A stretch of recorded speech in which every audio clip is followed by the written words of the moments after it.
জানিয়ে দেব সর্বশেষ আপডেট বাংলা সংবাদ। শুরুতেই শিরোনাম। ফ্যাসিবাদ বিরোধী ঐক্য অটুট রাখতে হবে বললেন সালাউদ্দিন আহমেদ। এদিকে বাংলাদেশ এখন খেলার পুতুল হিসেবে পরিণত হয়েছে মন্তব্য উষাদন তালুকদারের। জানিয়ে দেব জামায়াত প্রার্থীকে বিজয়ী করতে ভূমিকা রাখার আহ্বান। অন্যদিকে আমরা হাতে ধরে গণ অভ্যুত্থানকে মেরে ফেলছি বললেন সামান্তা শারমিন। এরপরেই জানাবো ইন্টারপোলের কাছে আবেদন ঝুলে আছে হাসিনার রেড নোটিশ। সর্বশেষ জানাবো জুলাই জাগরণী সমাপনী সমাবেশ, গণহত্যার বিচার না হলে আবারও ফ্যাসিবাদ তৈরি হবে। শুনছিলেন গুরুত্বপূর্ণ আপডেট বাংলা সংবাদগুলোর শিরোনাম। এবারে জানাবো বিস্তারিত।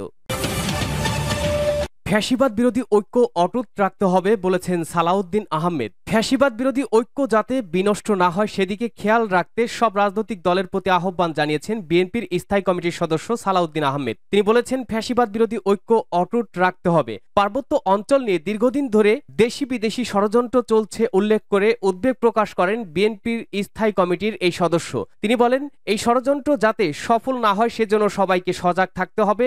অখণ্ড বাংলাদেশ ও সবাই বাংলাদেশি এই পরিচয়কে ধারণ করতে হবে। সালাউদ্দিন আহমেদ বলেন, দেশকে একটি শক্তিশালী রাষ্ট্র হিসেবে গড়ে তুলতে সব নিগোষ্ঠী, উপজাতি, আধা উপজাতি সহ সবাইকে বাংলাদেশি হতে হবে।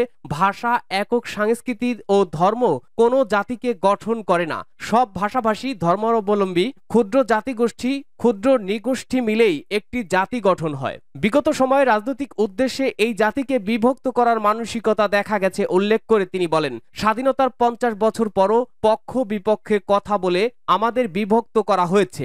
মুক্তিযুদ্ধের বিপক্ষে ছিল বলে যাদের আলাদা করতে চাই তারাও বিজয়ের পর তা অস্বীকার করেনি। এ সময় ফ্যাসিবাদ বিরোধী ঐক্য যাতে নষ্ট না হয় সেদিকে খেয়াল রাখার কথাও বলেন বিএনপির এই জ্যেষ্ঠ নেতা। বাংলাদেশ এখন খেলার পুতুল হিসেবে পরিণত হয়েছে মন্তব্য উষাদন তালুকদারের। সাবেক রাঙামাটি আসনের সংসদ সদস্য উষাদন তালুকদার বলেছেন, আমেরিকা, রাশিয়া এরা এখন পরাশক্তি। এদের এখন দৃষ্টি পড়েছে বাংলাদেশের বঙ্গোপসাগরে, মায়ানমার দৃষ্টি পড়েছে, তাই তো আমাদের ভাগ্য নিয়ে ছিনিমিনি খেলছে। প্রধান উপদেষ্টা সিইসি কে চিঠি লিখেছেন, ফেব্রুয়ারিতে নির্বাচন অনুষ্ঠিত হবে, কিন্তু চিঠি লিখলেও মানুষের মনে প্রশ্ন রয়ে গেছে আদৌ নির্বাচন হবে কিনা। কেননা আমেরিকা কি চায় সেটার উপরে নির্ভর করছে। তবে ভারতও তাদের খেয়াল ও ইচ্ছা নিয়ে রয়েছে। তারাও ভিতরে ভিতরে পরাশক্তি, তাদের ওপর এখন আমাদের ভাগ্য নির্ভর করছে। পুরো বাংলাদেশ এখন খেলার পুতুল হিসেবে পরিণত হয়েছে বলে তিনি মন্তব্য করেন। তিনি আরো বলেন, পার্বত্য অঞ্চলের মানুষ আজও নিপীড়ন নির্যাতনের মধ্য দিয়ে আছে। তারুণ্যের জয়গানের মধ্য দিয়ে নতুন বাংলাদেশ রচিত হলেও পাহাড়ের আদিবাসীরা এখনো শোষণ, বঞ্চনা ও লাঞ্ছনার শিকার হচ্ছে আদিবাসী জনগোষ্ঠী। তিনি অবিলম্বে আদিবাসীদের সাংবিধানিক স্বীকৃতির পাশাপাশি জাতিসংঘ ঘোষিত আদিবাসী বিষয়ক ঘোষণাপত্র স্বাক্ষরের আহ্বান জানান। আন্তর্জাতিক আদিবাসী দিবস উদযাপন কমিটির আহ্বায়ক প্রকৃতি রঞ্জন চাকমার সভাপতিত্বে অনুষ্ঠিত আলোচনা সভায় প্রধান অতিথি ছিলেন রাঙামাটির প্রাক্তন সংসদ সদস্য উষাদন তালুকদার।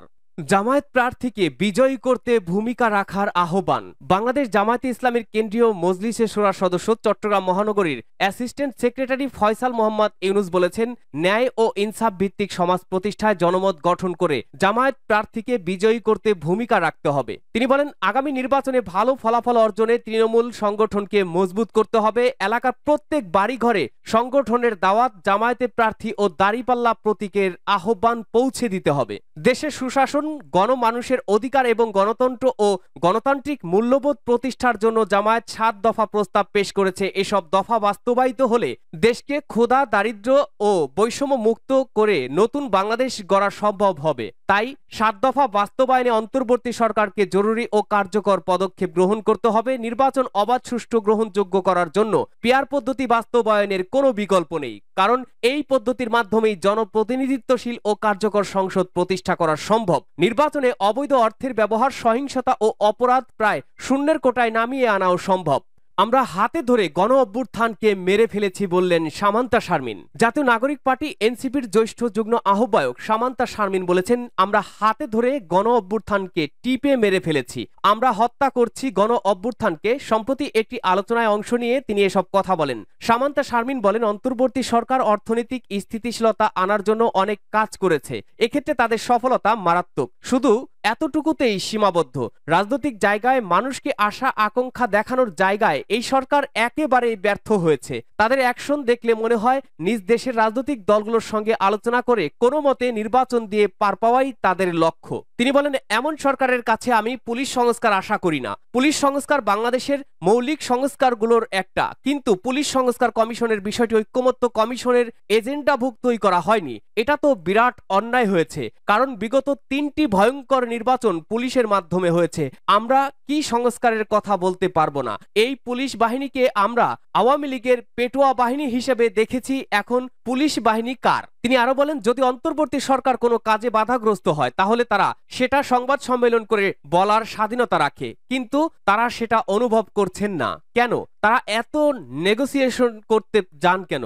সরকারের প্রেস সচিব বলেন, আমাদের সবকিছু করার ম্যান্ডেট আছে, কিন্তু সেটা শুধু কথায়, কাজে তার প্রমাণ নেই। সামান্তা শারমিন বলেন, বাংলাদেশে গত 15 বছরে যে জুলুম হয়েছে, খুন হয়েছে, গুম হয়েছে, গণহত্যা হয়েছে, এগুলোর প্রত্যেকটির যদি বিচার না হয় তাহলে এসব চলতেই থাকবে সাইকেল আকারে। বিচার হলে দায়ীদের বের করা যাবে, বিচার করতে হবে এবং মৌলিক সংস্কার বাস্তবায়ন করতে হবে। এক্ষেত্রে কোনো আপোষ নেই। যদি আপোষ করেন তাহলে আরেকটি গণ অভ্যুত্থানের পর আমরা একই পরিস্থিতিতে পড়ব। ঝুলে আছে হাসিনার রেড নোটিশ। জুলাই গণ অভ্যুত্থানে ক্ষমতাচ্যুত প্রধানমন্ত্রী শেখ হাসিনা সহ 12 জনের বিরুদ্ধে রেড নোটিশ জারির জন্য আন্তর্জাতিক পুলিশ সংস্থা ইন্টারপোলের কাছে আবেদন করেছে বাংলাদেশ পুলিশের ন্যাশনাল সেন্ট্রাল ব্যুরো এনসিবি। আবেদনের 6 মাস পর শুধু সাবেক আইজিপি বেনজির আহমেদের বিরুদ্ধে রেড নোটিশ জারি করেছে ইন্টারপোল।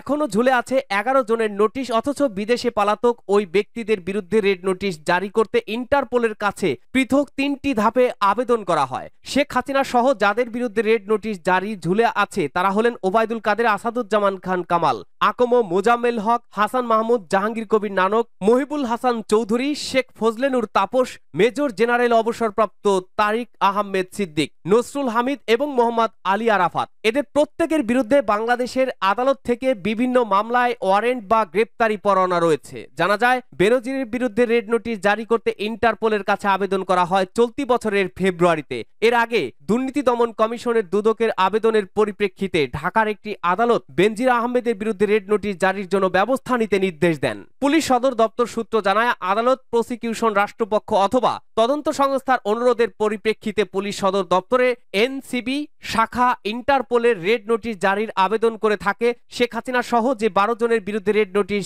জারির আবেদন করা হয়েছে তাদের মধ্যে বেনজির আহমেদের বিরুদ্ধে করা আবেদনের আর্থিক অপরাধের অভিযোগ তুলে ধরা হয়, আর অন্যদের বিরুদ্ধে করা আবেদনে মানবতা বিরোধী অপরাধে জড়িত থাকার তথ্য উপাত্ত যুক্ত করা হয়েছে।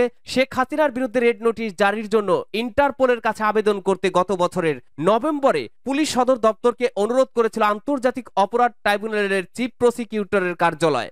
জুলাই জাগরণী সমাপনী সমাবেশ, গণহত্যার বিচার না হলে আবারও ফ্যাসিবাদ তৈরি হবে। শহীদদের হত্যার বিচার না হলে পরবর্তী সময়ে নতুন সরকারকেও ফ্যাসিবাদী হওয়ার সুযোগ তৈরি করে দেওয়া হবে। এই সরকার আসলে বুঝতে পারেনি পিতার কাঁধে সন্তানের লাশ কত ভারী। জুলাই জাগরণী সমাবেশে কথাগুলো বলেন জুলাই গণ অভ্যুত্থানে শহীদ গোলাম নাফিজের বাবা গোলাম রহমান। জুলাই গণ অভ্যুত্থানের 1 বছর পূর্তি উপলক্ষে সমাজতান্ত্রিক ছাত্র ফ্রন্ট সারা দেশে জুলাই গণহত্যার বিচার, আহতদের চিকিৎসা ও পুনর্বাসন নিশ্চিত করা সহ 3 দফা দাবি সামনে রেখে মাসব্যাপী কর্মসূচি পালন করছে। এরই ধারাবাহিকতায় শনিবার সমাপনী সমাবেশ জুলাই জাগরণী আয়োজন করা হয়। বিকেলে ঢাকা বিশ্ববিদ্যালয়ের রাজু ভাস্কর্যের পাদদেশে আয়োজিত এই সমাবেশে এতে উপস্থিত ছিলেন জুলাই গণ অভ্যুত্থানের শহীদদের পরিবারের সদস্যরা, সমাজতান্ত্রিক ছাত্র ফ্রন্টের নেতাকর্মী ও আন্দোলনে অংশ নেওয়া বিভিন্ন সংগঠনের সদস্যরাও এতে অংশ নেন। সমাবেশে গণতান্ত্রিক অধিকার কমিটির সদস্য ও জাহাঙ্গীরনগর বিশ্ববিদ্যালয়ের সাবেক অধ্যাপক আনু মোহাম্মদ বলেন,